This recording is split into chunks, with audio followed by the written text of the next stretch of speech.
Hello welcome back to Samraj label. So 2 heavy మగ్గం work blouses అయితే చూసేద్దాము. ఇది పెళ్లి కూతురు వాళ్ళ మదర్ది అనమాట. Simple but elegant. సో ఇది వచ్చేసి మంచి సిల్వర్ టిష్యూ శారీ. దీనికి మీనాకారి బార్డర్ వచ్చింది. సో మేడం మీనాకారి బార్డరే హైలైట్ చేయమని అడిగారు, అందుకని చెప్పేసి ఇది మరీ సింపుల్గా కాదు మరీ హెవీగా కాకుండా అడిగారు. సో నెక్కి సింపుల్గా ఇచ్చి మీనాకారి బార్డర్ని చూడండి ఎలా హైలైట్ చేసామో. శారీలో వచ్చిన బ్లూ కలర్ కుందన్స్ యూజ్ చేసాము. ఇప్పుడు కుందన్ వర్క్ కూడా బాగా ట్రెండ్ అవుతుంది. ఇదిగోండి హ్యాండ్ మొత్తం చక్కగా నిండుగా ఇచ్చాము. మొత్తం 2 బార్డర్స్ అండ్ నెక్ లైన్ అంతా కూడా శారీలో మనకు క్రీపర్ డిజైన్ వచ్చింది, అదే క్రీపర్ డిజైన్ ఇచ్చాము. సో దట్ ఈవెన్గా కనిపిస్తుంది, ఎక్కడి నుంచో డిజైన్ తెచ్చిపెట్టినట్టు కాకుండా శారీలో వీవింగ్ లానే ఉంటుంది. సో ఇది ఒకటి.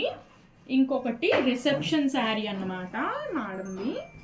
సో ఈ రిసెప్షన్ శారీ అయితే నా పర్సనల్ ఫేవరెట్. మంచి గోల్డ్కి something like dark violet shade border వచ్చిందనమాట. దీనిలో కూడా చాలా మంచి డీటెయిలింగ్స్ ఉన్నాయి. దీనికి బ్లౌజ్ కొంచెం హెవీగా చేసాము.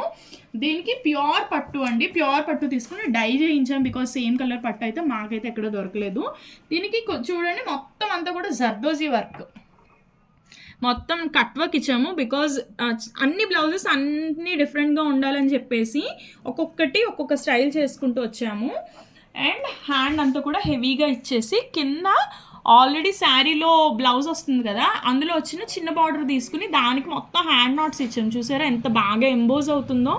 అండ్ ఈ వర్క్ అంతా కూడా ఫుల్గా జర్దోజీ వర్క్ చాలా చాలా హైలైట్ అయింది. బ్లౌజ్ అయితే నాకు పర్సనల్గా చాలా బాగా నచ్చింది. అండ్ మా క్లయింట్కి కూడా డెఫినెట్గా చాలా బాగా నచ్చుతుందని నా నమ్మకం. మీకు ఎలా అనిపించింది కింద కామెంట్ సెక్షన్లో చెప్పేసేయండి. బాయ్.